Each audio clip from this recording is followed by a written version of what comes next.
ಮೊದಲನೇದಾಗಿ ಭಾಗವಹಿಸಿರ್ತಕ್ಕಂಥ ಎಲ್ಲ ಕ್ರೀಡಾಪಟುಗಳಿಗೆ ಸ್ವಾಗತವನ್ನ ಕೋರ್ತಾ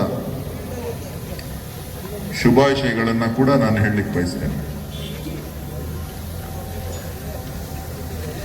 ಕನಕೋತ್ಸವ 2025-26 ಪ್ರಯುಕ್ತ ನಡೀತಾ ಇರತಕ್ಕಂಥ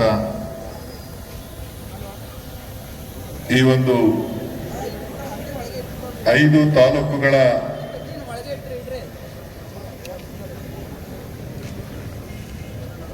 ಜಿಲ್ಲಾ ಮಟ್ಟದ ಕ್ರಿಕೆಟ್ ಪಂದ್ಯಾವಳಿಯ ಅಂತಿಮ ಲೀಗ್ ಸುತ್ತಿನ ಕಾರ್ಯಕ್ರಮದ ವೇದಿಕೆ ಮೇಲೆ ಆಸೀನರಾಗಿರ್ತಕ್ಕಂಥ ಕುಣಿಗಲ್ ವಿಧಾನಸಭಾ ಕ್ಷೇತ್ರದ ಶಾಸಕರಾದಂತಹ ಡಾಕ್ಟರ್ ರಂಗನಾಥ್ ಅವರೇ, ವಿಧಾನ ಪರಿಷತ್ನ ಸದಸ್ಯರಾದಂತ ರವಿ ಅವರೇ,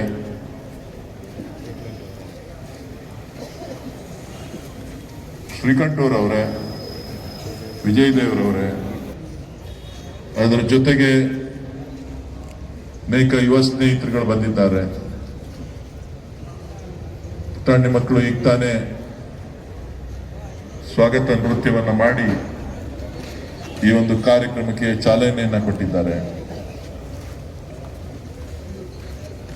ನಮ್ಮ ಯುವ ಕಾಂಗ್ರೆಸ್ನ ಘಟಕ ಇವತ್ತು ಇಡೀ ಜಿಲ್ಲಾ ಮಟ್ಟದ ಈ ಕ್ರಿಕೆಟ್ ಜವಾಬ್ದಾರಿಯನ್ನ ಹೊತ್ತುಕೊಂಡು ಕೆಂಪರಾಜು ಮತ್ತು ಅನಿಲ್ ರವರ ನೇತೃತ್ವದಲ್ಲಿ ಇವತ್ತು ಸಂಘಟನೆಯನ್ನ ಮಾಡಿ ಈ ಒಂದು ಕ್ರೀಡಾಪಟ ಅಂತಿಮ ಪಂದ್ಯಗಳಿಗೆ ಇವತ್ತು ನಾವೆಲ್ಲ ಸೇರಿದ್ದೇವೆ. ಎಲ್ಲ ಗೌರವಾನ್ವಿತರೆ, 2025-26 ಕನಕೋತ್ಸವ ಇದೇ ತಿಂಗಳು 28ರಿಂದ 1ನೇ ತಾರೀಕುವರೆಗೂ ನಡೀತಾ ಇದೆ. ಅದರ ಪೂರ್ವಭಾವಿಯಾಗಿ ಇವತ್ತು ಕುಣಿಗಲ್ನಲ್ಲಿ ಕುಣಿಗಲ್ ಉತ್ಸವ ಅಂತೇಳಿ ಕಾರ್ಯಕ್ರಮಗಳು ನಡೀತು. ಮಾಗಡಿನಲ್ಲಿ ಕೆಂಪೇಗೌಡ ಉತ್ಸವ ಅಂತ ಹೇಳಿ ಬಾಲಕೃಷ್ಣರವರ ನೇತೃತ್ವದಲ್ಲಿ ನಡೀತು. ನಿನ್ನೆ ರಾಮನಗರದಲ್ಲಿ ರಾಮೋತ್ಸವ ಅಂತ ಹೇಳಿ ಇಕ್ಬಾಲ್ ಹುಸೇನ್ ಅವರ ನೇತೃತ್ವದಲ್ಲಿ ಕಾರ್ಯಕ್ರಮ ಅಂತ್ಯ ಆಗಿದೆ. ಮುಂದೆ ಬರುವ ಭಾನುವಾರ ಬೊಂಬೆನಾಡಿನ ಗಂಗೋತ್ಸವ ಅಂತ ಹೇಳಿ CP ಯೋಗೇಶ್ವರ್ ಅವರ ನೇತೃತ್ವದಲ್ಲಿ ಅಲ್ಲಿ ಕೂಡ ಕಾರ್ಯಕ್ರಮ ಅಂತಿಮ ಹಂತಕ್ಕೆ ಬಂದಿದೆ. ಸೊ ಅವರೆಲ್ಲರೂ ಕೂಡ ಬರಬೇಕಾಗಿತ್ತು. ಅವರು ಸಮಯ ಸಿಕ್ಕಿದಾಗ ತಮ್ಮನ್ನ ಭೇಟಿ ಮಾಡಲಿಕ್ಕೆ ಆಯಾ ತಾಲೂಕಿನಿಂದ ಬಂದು ಗೆದ್ದು ಬಂದಿರತಕ್ಕಂಥ ಎಲ್ಲರನ್ನ ಪ್ರೋತ್ಸಾಹ ಮಾಡಲಿಕ್ಕೆ ಬರ್ತೇವೆ ಅಂತ ಹೇಳಿದ್ದಾರೆ. ನಾನು ನಾಳೆನೋ ನಾಳಿದ್ದು ಸಂಜೆ ಸನ್ಮಾನ್ಯ DK ಶಿವಕುಮಾರ್ ಅವ್ರನ್ನು ಕೂಡ ಕರ್ಕೊಂಡು ಬರಲಿಕ್ಕೆ ಪ್ರಯತ್ನವನ್ನ ನಾನು ಮಾಡ್ತೇನೆ. ಬಹುಶಃ ನಾಳಿದ್ದು ಸಾಯಂಕಾಲ ಕರ್ಕೊಂಡು ಬರೋದಕ್ಕೆ ಪ್ರಯತ್ನ ಮಾಡ್ತೀನಿ. ಸೆಮಿಫೈನಲ್ಸ್ ಮತ್ತು ಫೈನಲ್ಸ್ 10 ಗಂಟೆ ಮೇಲಾದ್ರೆ ಟೈಮಿಂಗ್ ಅಡ್ಜಸ್ಟ್ ಮಾಡಿ ನೀವು ಎಷ್ಟೊತ್ತಿಗೆ ಏನೇನು ಮುಗಿಸ್ತೀರಿ ನೋಡ್ಬಿಟ್ಟು ಕರ್ಕೊಂಡು ಬರ್ತೇನೆ. ಕನಕೋತ್ಸವದ ಉದ್ದೇಶ ಕ್ರೀಡೆ, ಸಾಂಸ್ಕೃತಿಕ ಚಟುವಟಿಕೆಗಳು, ಹೊಸ ಪ್ರತಿಭೆಗಳಿಗೆ ಅವಕಾಶವನ್ನ ಕೊಟ್ಟು ಅವರನ್ನ ಪ್ರೋತ್ಸಾಹ ಮಾಡಬೇಕು. ಈ ಜಿಲ್ಲೆಯ ಜನ, ನಮ್ಮ ಭಾಗದ ಜನ ಸದಾಕಾಲ ನಗ್ತಾ ಇರಬೇಕು, ಸಂತೋಷವಾಗಿರಬೇಕು, ಆರೋಗ್ಯವಾಗಿರಬೇಕು, ಸಂಭ್ರಮದಿಂದ ಸಡಗರದಿಂದ ಈ ಕನಕೋತ್ಸವವನ್ನ ಎಲ್ಲರೂ ಕೂಡ ಆಚರಣೆ ಮಾಡಬೇಕು ಅನ್ನುವಂತ ಉದ್ದೇಶವನ್ನ ಇಟ್ಕೊಂಡು ಈ ಒಂದು ಕಾರ್ಯಕ್ರಮವನ್ನ ನಾವು ನಿರಂತರವಾಗಿ ಆಚರಣೆ ಮಾಡ್ತಾ ಬಂದಿದ್ದೇವೆ. ಇವತ್ತು ವಿಶೇಷವಾಗಿ ನಮ್ಮ ಭಾಗದ ಎಲ್ಲ ಶಾಸಕರು ಕೂಡ ನನ್ನ ಮಾತಿಗೆ ಸಹಮತವನ್ನ ಕೊಟ್ಟು ಆಯಾ ತಾಲೂಕುಗಳ ಪ್ರತಿಭೆಗಳನ್ನ ಗುರುತಿಸಕ್ಕೆ ಪ್ರೋತ್ಸಾಹ ಮಾಡಲಿಕ್ಕೆ ಒಂದು ಅವಕಾಶವನ್ನ ಮಾಡಿಕೊಟ್ಟಿದ್ದಾರೆ. ಈ ಸಂದರ್ಭದಲ್ಲಿ ಅವರೆಲ್ಲರಿಗೂ ಕೂಡ ನಾನು ಎಲ್ಲ ಪ್ರತಿಭೆಗಳ ಪರವಾಗಿ ಅವರಿಗೆ ನಾನು ಉತ್ಪೂರ್ವವಾದಂತ ಧನ್ಯವಾದಗಳನ್ನ, ಅಭಿನಂದನೆಗಳನ್ನ ಹೇಳಲಿಕ್ಕೆ ನಾನು ಬಯಸ್ತೇನೆ. ಕ್ರೀಡೆ ಅಂತಕ್ಕಂಥದ್ದು, ಕ್ರೀಡೆ ಮತ್ತು ಸಾಂಸ್ಕೃತಿಕ ಅಂತಕ್ಕಂಥದ್ದು ಒಂದು ಸಂಬಂಧ. ಯಾವ ರೀತಿಯ ಸಂಬಂಧ ಅಂತ ಹೇಳಿದ್ರೆ ಅದಕ್ಕೆ ಜಾತಿ ಇಲ್ಲ, ಅದಕ್ಕೆ ಧರ್ಮ ಇಲ್ಲ, ಅದಕ್ಕೆ ಗಡಿ ಭಾಗ ಇಲ್ಲ. ಇದನ್ನೆಲ್ಲ ಹೊರತು ನಾವು ಒಂದು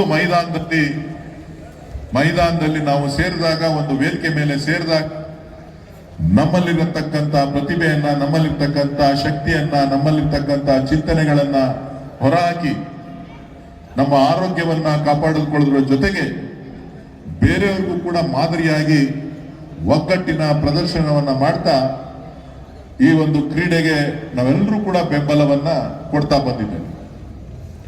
ಅದರಲ್ಲೂ ಕೂಡ ಕ್ರಿಕೆಟ್ ಅಂತ ಹೇಳಿದ್ರೆ ಇಡೀ ದೇಶ ಒಂದಾಗಿ ನಿಲ್ತದೆ. ಇಡೀ ದೇಶದ ಜನ, ಎಲ್ಲ ವಯಸ್ಸಿನವರು ಕೂಡ ಒಂದಾಗಿ ನಿಂತು ಈ ಕ್ರಿಕೆಟ್ ಅನ್ನ ಬೆಂಬಲಿಸ್ತಕ್ಕಂಥ, ಯಾರೇ ಆಟ ಆಡಿದ್ರು ಕೂಡ ಇದು ನಮ್ಮನ್ನೇ ಆಟ ಆಡ್ತಾ ಇದ್ದಾರೆ, ಯಾರೋ ಒಬ್ಬ ಕ್ರಿಕೆಟ್ನ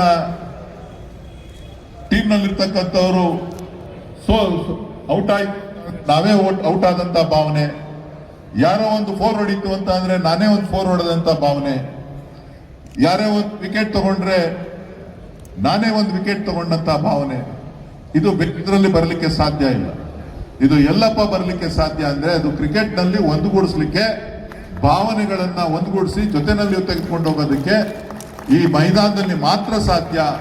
ಆ ಒಂದು ಕೆಲಸವನ್ನ ನಿರಂತರವಾಗಿ ಮಾಡಬೇಕು ಅಂತ ಹೇಳಿ ಒಂದು ಪ್ರಯತ್ನವನ್ನ ಪಟ್ಟು ಇವತ್ತು ನಮ್ಮ 5 ತಾಲೂಕುಗಳಿಂದ, 5 ವಿಧಾನಸಭಾ ಕ್ಷೇತ್ರಗಳಿಂದ ಸುಮಾರು 1368 ತಂಡಗಳು ಭಾಗವಹಿಸಿವೆ.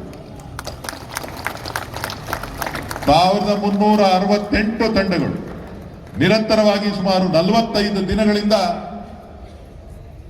ವಿವಿಧ ಹಂತಗಳಲ್ಲಿ ಆಟಗಳನ್ನ ಆಡ್ತಾ ಎಲ್ಲ ಭಾಗದಲ್ಲೂ ಕೂಡ ಇಡೀ ಜಿಲ್ಲೆನಲ್ಲಿ ಏನೋ ಒಂದು ಉತ್ಸಾಹ, ಕನಕೋತ್ಸವದ ಪ್ರಯುಕ್ತ ಕ್ರಿಕೆಟ್ ನಡೀತಾ ಇದೆ.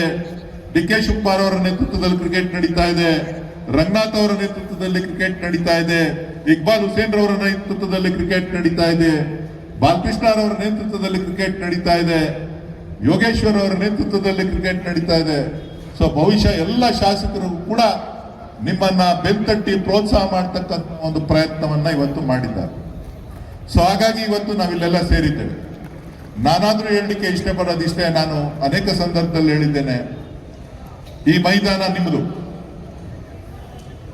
ಇದು ಕನಕಪುರದವ್ರ ಮೈದಾನ ಅಲ್ಲ, ಇಲ್ಲಿ ಬಂದಿರತಕ್ಕಂಥ ಎಲ್ಲ ಕ್ರೀಡಾಪಟುಗಳ ಮೈದಾನ ಇದು. ಈ ಮೈದಾನದಲ್ಲಿ ನೀವು ಯಾರೇ ಗೆದ್ರು ಅದು ನಾನು ಗೆದ್ದಂಗೆ, ಕನಕೋತ್ಸವದ ಕಪ್ಪು ನನ್ನದಾದಂಗೆ ಎಂತಕ್ಕಂಥ ಭಾವನೆಯನ್ನ ಇಟ್ಕೊಂಡು ನಾನು ಕಾರ್ಯಕ್ರಮವನ್ನು ಆಯೋಜಿಸಿದೆ ಸನ್ಮಾನ್ಯ ಡಿ.ಕೆ. ಶಿವಕುಮಾರ್ ಅವರ ನೇತೃತ್ವದಲ್ಲಿ. ಈ ಗೆಲುವು ಇಡೀ ಕನಕೋತ್ಸವದಲ್ಲಿ ಭಾಗವಹಿಸತಕ್ಕಂತ ಪ್ರತಿಯೊಬ್ಬ ವ್ಯಕ್ತಿಯ ಗೆಲುವಾಗ್ತದೆ. ಅವರಿಗೆ ಶಕ್ತಿ ಕೊಡುವಂತ ಕೆಲಸವನ್ನ ಡಿ.ಕೆ. ಶಿವಕುಮಾರ್ ಅವರ ನೇತೃತ್ವದಲ್ಲಿ ನಾವು ಮಾಡ್ತಾ ಇದ್ದೇವೆ. ಆ ಕೆಲಸಕ್ಕೆ ಇವತ್ತೇನು ಇಲ್ಲಿ ಬಂದಿದ್ದೀರಿ ಸ್ಪರ್ಧಾಳಿಗಳು, ತಮ್ಮೆಲ್ಲರಿಗೂ ಕೂಡ ಶುಭ ಆಗ್ಲಿ. ನಿಮ್ಗೆ ಏನೇ ಸೌಕರ್ಯಗಳು ಬೇಕು ಅಂತ ಅಂದ್ರು ನಮ್ಮ ಆರ್ಗನೈಸರ್ಸ್ ನಿಮ್ಗೆ ಎಲ್ಲವನ್ನು ಕೂಡ ಪ್ರೋತ್ಸಾಹವನ್ನ ಕೊಡ್ಲಿಕ್ಕೆ ಮಾಡ್ತಾರೆ. ಆದ್ರೆ ತೀರ್ಪುಗಾರರ ತೀರ್ಪು ಅಂತಿಮವಾಗ್ತದೆ. ಎಲ್ರೂ ಗೆಲ್ಲಲಿಕ್ಕೆ ಸಾಧ್ಯ, ಇಬ್ರು ಸೋಲ್ಲಿಕ್ಕೂ ಸಾಧ್ಯ ಇಲ್ಲ. ಒಬ್ರು ಗೆಲ್ಬೇಕಾಗ್ತದೆ, ಇನ್ನೊಂದು ತಂಡ ಸೋಲ್ಬೇಕಾಗ್ತದೆ. ಸೊ ಲೀಗ್ ಪಂದ್ಯವನ್ನ ಮಾಡಿರೋದ್ರಿಂದ ಸುಮಾರು 50 ಮ್ಯಾಚ್ಗಳು, 24 ಲೀಗ್ ಮ್ಯಾಚ್ ನಡೀತದೆ. ಅದರ ಜೊತೆನಲ್ಲಿ ಫೈನಲ್ಸ್ ಮತ್ತು ಸೆಮಿಫೈನಲ್ಸ್ ಇರ್ತದೆ. ಸೊ 10 ಓವರ್ನ ಮ್ಯಾಚ್ಗಳು, ಸೆಮಿಫೈನಲ್ಸ್ ನಲ್ಲಿ 12 ಓವರ್, ಫೈನಲ್ಸ್ ನಲ್ಲಿ 12 ಓವರ್ಗಳಿರ್ತದೆ. ನಾನೇ ಹೇಳಿದ್ದೇನೆ 6 ಓವರ್ 8 ಓವರ್ ಕೊಡಬೇಡಿ ಅಂತ. ನಿಮ್ಮ ಪ್ರತಿಗಳು, ನಿಮ್ಮ ಶಕ್ತಿ ಎಷ್ಟು 6 ಹೊಡಿತೀರಿ ಹೊಡೀರಿ ಅಂತೇಳಿ ಕೆಂಪರಾಜ್ರವರು ಬೈಕ್ ಕೊಟ್ಟಿದ್ದಾರೆ. ಮ್ಯಾನ್ ಆಫ್ ದಿ ಸೀರೀಸ್ಗೆ ಕೆಂಪರಾಜ್ರವರು ಟಿವಿಎಸ್ ರೈಡರ್ ಹೊಸ ಬೈಕ್ ಅನ್ನ ಕೊಟ್ಟಿದ್ದಾರೆ. ನಮ್ಮ ಕುಣಿಗಲ್ನ ಶಾಸಕರು ಘೋಷಣೆ ಮಾಡಿದ್ದಾರೆ, ಮುಂದಿನ ವರ್ಷಕ್ಕೆ ಇದಕ್ಕೆ ಮ್ಯಾನ್ ಆಫ್ ದಿ ಸೀರೀಸ್ಗೆ ಕಾರ್ ಕೊಡ್ತೀನಿ ಅಂತೀವಿ. ಸೊ ಅದಕ್ಕೆ ಸಿದ್ಧತೆಯನ್ನ ಮಾಡ್ಕೊಂಡು ಯಾರು ಕಾರ್ ಗೆಲ್ಬೇಕು, ಮ್ಯಾನ್ ಆಫ್ ದಿ ಸೀರೀಸ್ ಅಲ್ಲಿ ಯಾರು ಕಾರ್ ಗೆಲ್ಬೇಕು ಅಂತೇಳಿ ಡಾಕ್ಟರ್ ರಂಗನಾಥ್ ಅವ್ರು ಹೇಳಿರೋದ್ರಿಂದ ಅವರು ಕೊಡ್ತಾರೆ. ಈ ಮೈದಾನನೇ ಹೆಂಗೆ, ಯಾರು ಹೇಳ್ತಾರೆ ಅವರೇ ಕೊಡ್ಬೇಕು. ಅದಕ್ಕೆ ಹೇಳ್ಬೇಕಾದ್ರೆ ಹುಷಾರಾಗಿರ್ಬೇಕು. ಇಲ್ಲಿಯ ಸ್ವಭಾವ ಹಂಗೆ, ಇಲ್ಲಿಯ ಗುಣ ಹಂಗೆ. ಸೊ ಯಾರೇನೇ ಹೇಳಿದ್ರು ಕೂಡ ಅದು ನಡ್ಕೋಬೇಕು. ಆ ಮಾತು ಯಾವತ್ತೂ ಕೂಡ ಸತ್ಯವಾಗಿರ್ಬೇಕು, ನಂಬಿಕೆಗೆ ಅರ್ಹತೆ ಇರಬೇಕು. ಇದು ಕನಕಪುರದ ಗುಣ. ನಾವು ಯಾರಿಗೆ ಮಾತು ಕೊಟ್ರು ಆ ಮಾತಿನಂತೆ ನಡ್ಕೊಳ್ತಕ್ಕಂಥದ್ದೇ ಕನಕಪುರದ ಮಣ್ಣಿನ ಗುಣ ಅಂತಕ್ಕಂಥದ್ದನ್ನ ತಾಯಿ ಕೆಂಕೇರಮ್ಮ ಮತ್ತು ಕಬ್ಬಾಳಮ್ಮನ ಆಶೀರ್ವಾದದಿಂದ ನಾವು ಇವತ್ತು ನಿರಂತರವಾಗಿ ಸನ್ಮಾನ್ಯ ಡಿ ಕೆ ಶಿವಕುಮಾರ್ ಅವರು 35 ವರ್ಷಗಳು ಈ ಕ್ಷೇತ್ರ ಶಾಸಕರಾಗಿದ್ದಾರೆ. ಸೊ ಹಾಗಾಗಿ ನಾನಾದರೂ ಈ ಸಂದರ್ಭದಲ್ಲಿ ಹೇಳ್ತಕ್ಕಂಥದ್ದು ನಿಮ್ಮೆಲ್ಲರ ಪ್ರೋತ್ಸಾಹ ಸದಾ ಇರಲಿ. ನೀವು ಚೆನ್ನಾಗಿ ಆಟ ಆಡಿ ಗೆಲ್ರಿ, ಬಹುಮಾನ ಗೆಲ್ರಿ. 28ನೇ ತಾರೀಕಿಂದ ನಡೆಯುವಂತ 5 ದಿನಗಳ ಕಾರ್ಯಕ್ರಮಕ್ಕೆ ನಿಮ್ಮೆಲ್ಲ ಸ್ನೇಹಿತರು, ಬಂಧು ಬಳಗ, ಪೋಷಕ ವರ್ಗ ಎಲ್ಲರನ್ನೂ ಕೂಡ ಕರ್ಕೊಂಡು ಬನ್ನಿ, ಬಂದು ಭಾಗವಹಿಸಿ ನಿಮ್ಮ ಈ ಒಂದು ಚಟುವಟಿಕೆಗಳನ್ನ, ಸಾಕಷ್ಟು ಚಟುವಟಿಕೆಗಳನ್ನು ನೋಡಿ ಆನಂದಿಸಿ ಅಂತ ಹೇಳಿ ನಾನಾದ್ರೂ ಆಶಿಸ್ತಾ, ರಂಗನಾಥ್ ಅವ್ರು ಒಪ್ಕೊಂಡಿದ್ದಾರಂತೆ. ನಮ್ಮ ಅನಿಲ್ ಅವ್ರು ಹೇಳ್ತಾ ಇರೋದ, ದಿಲೀಪ್ ಹೇಳ್ತಾ ಇರೋದ, ರವಿ ಹೇಳ್ತಾ ಇರೋದ? ಕಮಿಟ್ಮೆಂಟ್ ಯಾರ್ದು? ದಿಲೀಪಂದ ಅಲ್ಲ, ಅದಕ್ಕೊಬ್ಬ ಗ್ಯಾರಂಟಿ ಬೇಕು. ನಂಬಿಕೆ ಇಲ್ಲಪ್ಪ. ಈಗ ಮಾತು ಕೊಟ್ಟವರೆಲ್ಲನೂ ಹಿಂಗೆ ಉಲ್ಟಾ ಹೊಡೆದ್ಬಿಡ್ತಾರೆ. ರವಿ ಯಾರ್ದಪ್ಪ ಅದು ಗ್ಯಾರಂಟಿ? ಡಾಕ್ಟ್ರದು ಅಲ್ಲ, ಅದಕ್ಕೆ ಸಾಕ್ಷಿ ಬೇಕು. ರವಿ ಸಾಕ್ಷಿ. ರೆಕಾರ್ಡ್ ಮಾಡಿ ಇಟ್ಕೊಡ್ರಪ್ಪ. ಸೊ ಹಾಗಾಗಿ ಇವತ್ತು ಏನು ಕಾರ್ಯಕ್ರಮ ಇದೆ, ಕಾರ್ಯಕ್ರಮ ಕ್ರೀಡಾಕೂಟ ಯಶಸ್ವಿ ಆಗಲಿ, ಕ್ರಿಕೆಟ್ ಪಂದ್ಯಾವಳಿ ಯಶಸ್ವಿ ಆಗಲಿ, ಈ ಗೆಲುವು ನಿಮ್ಮೆಲ್ಲರದಾಗ್ಲಿ ಅಂತ ಹೇಳಿ ನಾನಾದ್ರೂ ಆಶಿಸ್ತಾ, ನಾನು ಅನಿಲ್ ಕುಂಬ್ಳೆ ಅವ್ರನ್ನ ಕರ್ಕೊಂಡು ಬರಬೇಕು ಅಂತಿದ್ದೆ. ಅನಿಲ್ ಕುಂಬ್ಳೆ ಅವರು ರಾಹುಲ್ ದ್ರಾವಿಡ್ ಇವ್ರನ್ನ, ವೆಂಕಟೇಶ್ ಪ್ರಸಾದ್ ಅವರು ಕೂಡ ವಿದೇಶದಲ್ಲಿದ್ದಾರೆ. ಅನಿಲ್ ಕುಂಬ್ಳೆ ಅವರು ಕೂಡ ವಿದೇಶದಲ್ಲಿದ್ದಾರೆ. 23ನೇ ತಾರೀಕು ಬರ್ತೀನಿ ಅಂತ ಹೇಳಿದ್ರು. 23ನೇ ತಾರೀಕು ಆಗೋದಿಲ್ಲ ಸ್ವಾಮಿ, ನಾವು ಆಲ್ರೆಡಿ ಡೇಟ್ ನ ಫಿಕ್ಸ್ ಮಾಡ್ಬಿಟ್ಟಿದ್ದೀವಿ ಹೇಳಿ ಇನ್ನೊಂದು ದಿನ ಯಾವಾಗಾರು ಬೇರೆ ಸಂದರ್ಭದಲ್ಲಿ ಅವ್ರನ್ನ ಕರ್ಕೊಂಡು ಬರುವಂತ ಪ್ರಯತ್ನವನ್ನ ಮಾಡ್ತೇನೆ. ಯುವಕರಿಗೆ ಬೆಂತಕ್ಕಂಥದ್ದು ನಮ್ಮ ಮೂಲ ಉದ್ದೇಶ. ನಾವೆಲ್ಲೇ ಇರಲಿ, ಹೇಗೆ ಇರಲಿ, ನಿಮ್ಮಗಳ ಜೊತೆ ನಿಮ್ಮ ಸಹೋದರರಾಗಿ, ನಿಮ್ಮ ಮನೆಯ ಮಕ್ಕಳಾಗಿ ಈ ತಾಲೂಕಿನ, ಈ ಜಿಲ್ಲೆಯ ಋಣವನ್ನ ಪ್ರತಿಯೊಂದು ಹಂತದಲ್ಲೂ ಕೂಡ ನಾವು ತೀರಿಸುವಂತ ಪ್ರಯತ್ನವನ್ನ ಮಾಡ್ತೇವೆ ಅಂತಕ್ಕಂಥ ಮಾತನ್ನ ಈ ಸಂದರ್ಭದಲ್ಲಿ ಹೇಳ್ತಾ, ತಮ್ಮೆಲ್ಲರಿಗೂ ಕೂಡ ಶುಭವನ್ನ ಕೋರಿ, ಸಾಯಂಕಾಲ ಆಯ್ತು ಅಂದ್ರೆ ರಂಗೇರ್ತದೆ. ಈಗ ಸ್ವಲ್ಪ ಬಿಸಿಲಿದೆಯಲ್ಲ, ಜನ ಸ್ವಲ್ಪ ಬಂದಿಲ್ಲ. ಅದೇ ವೀಕ್ ಡೇ ಬೇರೆ, ಎಲ್ಲರೂ ಕೆಲಸ, ಕಾಲೇಜು, ಸ್ಕೂಲು ಎಲ್ಲ ನಡೀತಾ ಇದೆ. 6 ಗಂಟೆ ಮೇಲೆ ಸ್ವಲ್ಪ ರಂಗೇರ್ತದೆ. ಸೊ ಎಲ್ಲರೂ ಕೂಡ ಭಾಗವಹಿಸಿ ಕಾರ್ಯಕ್ರಮ ಯಶಸ್ವಿ ಮಾಡಿ, ಎಲ್ರಿಗೂ ಕೂಡ ಒಳ್ಳೇದಾಗ್ಲಿ. ಬಂದಿರತಕ್ಕಂತ ಎಲ್ಲ 10 ತಂಡಗಳಿಗೂ ಕೂಡ ಶುಭವನ್ನ ಕೋರ್ತೇನೆ. ಜೈ ಹಿಂದ್, ಜೈ ಕರ್ನಾಟಕ ಮಾತೆ, ಜೈ ಕನಕೋತ್ಸವ.